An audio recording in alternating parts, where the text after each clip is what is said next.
My dad told me, "You're not welcome." I stayed quiet, but for 2 years I secretly paid their bills. On Mom's birthday, the lights went out and her party stopped. Then the screen lit up. My sister's fiancé pointed and said, "That's John Smith, my boss." The whole room went silent. My secret sacrifice was finally out in the open. The sound of plates crashing echoed in the dining room. "You think you're better than us?" Dad's voice trembled, more from anger than age. I stayed frozen, my hand brushing the rim of my empty glass. Mom's eyes flickered between us, silent, small, pleading. "You've ruined everything, Alex." My sister Marin spat. I didn't answer. I never did. Silence had always been my shield. "You're the one who took their money," she screamed, pointing at me. A hush fell. I wanted to laugh. Me? I could see it all, the envy, the blame, the way they assumed I was weak. "You're pathetic," Dad muttered under his breath, louder than he thought. The room trembled with tension. Even Liam, Marin's fiancé, looked like he might disappear through the floor. I only stared, and I realized the longer I stayed quiet, the more dangerous I became. "My name is Alex. I'm 26, and I've been the quiet one for too long. I watch. I wait. I know things no one else bothers to notice." "Why are you just standing there?" Dad demanded, his voice sharp, shaking. I shrugged. "Silence, my armor. I've been holding a secret, a truth that could burn this whole house down. And tonight, maybe it's time. I've seen the way they think I don't matter, how they dismiss my existence. But I've also seen their weaknesses, the cracks in their armor, the lies they tell each other. And now, I'm ready to step forward. Not with anger, but with the truth they never wanted to face." Family members introduced. Marin, 28, sharp-tongued, always first to blame. Her laughter could slice through confidence like a knife. Dad, 60, rigid, stubborn, lives in old grievances. His hands shake, but his pride never does. Mom, 58, gentle, soft-spoken. Tears off in her armor. But they hide a resilience no one notices. Even Marin's fiancé, Liam, hovers awkwardly, clearly out of his depth, nervous smiles plastered on his face. Each of them moves like actors on a stage, performing anger, grief, and blame. I notice the small things. Dad's trembling hands, Mom's silent sobs, Marin's forced smiles.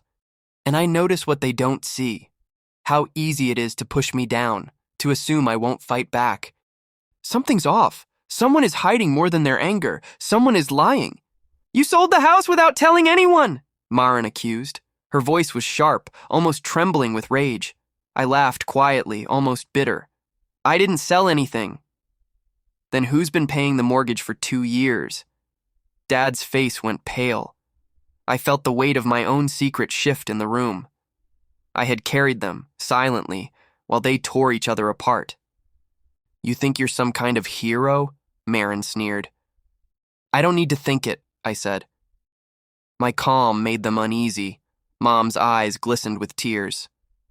"Why didn't you say anything?" she whispered. "Because they would have ignored me, just like always.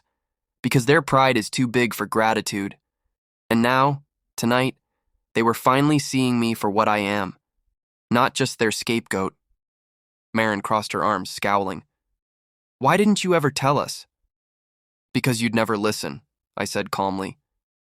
The room froze. My control made them uncomfortable. "You think you can just show up and fix everything?" Dad's voice cracked. "I already have," I said. One sentence. And suddenly, the air was heavy, charged. "You're selfish," Marin spat. But there was uncertainty in her eyes now. "I've been the only one thinking past tonight," I said quietly, letting it sink. Even Liam looked unsettled. The quiet in the room screamed louder than any insult, and for the first time, I felt a strange power, one they had never given me, but one I always deserved. I remember nights of cold floors and empty cupboards.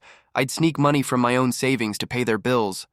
Marin laughed at my thrift, Dad dismissed me, and Mom... Mom cried quietly in the kitchen. The smell of burnt toast, the sound of my own heartbeat. Those were my companions. I had been their invisible protector, their unsung savior, and they never knew.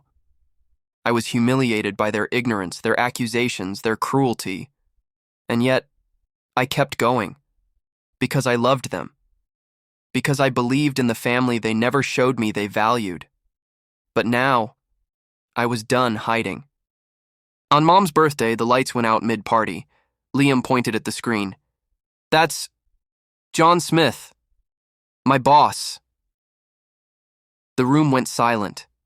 Every eye on me, every bill, every silent sacrifice, every overlooked effort, it was finally visible. "Yes," I said. "I've been paying the bills. I've been saving the house. I've been watching, waiting, carrying you all for 2 years while you ignored me." Shock painted their faces. Marin's mouth opened and closed like a fish. Dad looked like someone had slapped him. And the biggest secret? I'd known about John Smith for months. Hidden truths, hidden crimes, hidden betrayal. I had all the cards, and I was ready to play. Mom clutched my arm. "Why didn't you tell us, Alex? I gave you all my silence." "Tonight I give you the truth," I said softly, deliberately. Marin's eyes widened, Dad's jaw clenched. Even Liam, who had been just a bystander, nodded slowly. The house felt like it could collapse under the weight of years of lies. "You think you can just step out of the shadows and demand respect?" Marin hissed, voice trembling. "I don't demand it," I said. "I earned it." The room was thick with tension.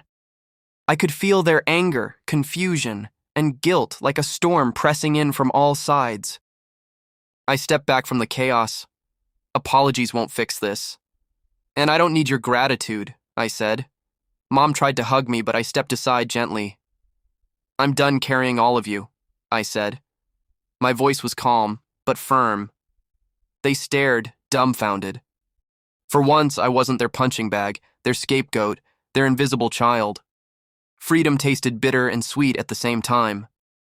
And as I walked out the door, I realized I was stepping into a new life, one I wouldn't let them control anymore. Weeks later, Mom called. Quiet, awkward, real. I never saw it, Alex. I'm sorry, she said. "I'm okay now," I said. I walked through the park, the wind brushing against my face, carrying the faint smell of autumn leaves. No more carrying them, no more hiding. For the first time, I don't carry their weight anymore, I whispered to myself. Maybe they'd learn. Maybe they'd change. Or maybe they'd just remember. Either way, I was free. If you were in my place, would you forgive or walk away forever? Tell me in the comments. Your voice matters here. Hit subscribe for more emotional, real-life stories. Like if you felt the weight I carried, the strength it took to finally stand up. Comment your thoughts, your secrets, your stories. We heal together. And remember, sometimes silence hides more than weakness. It hides strength waiting to be seen.